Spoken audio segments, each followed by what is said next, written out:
Alam niyo ba mga ka-farmers na may simpleng paraan para buhayin po ang bagong silang na biik na nahihirapang huminga? Ito po yung ginagamit ng mga experience na magbababoy. Etong piglet rebreather mga ka-farmers. Kami dito, itong si Mama Pig, and of that mga farmers, mga anak na po siya. Ayan po, ang laki ng tiyan niya mga ka-farmers.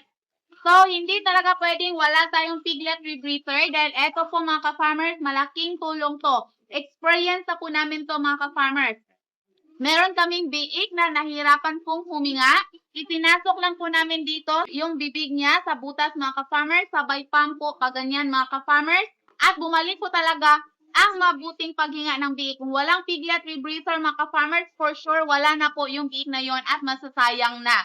Ayan po, kaya kung meron kayong mga mama pigs na malapit na pong manganak, mag-avail kayo ng ganitong piglet rebreather dahil hindi lang po ito once na magagamit, twice, hanggang nag-iinahin po kayo, kailangan nyo pa po ito mga ka-farmers. Nasa link po natin or sa yellow basket para po makapag-avail kayo ng ganitong piglet rebreather mga ka-farmers.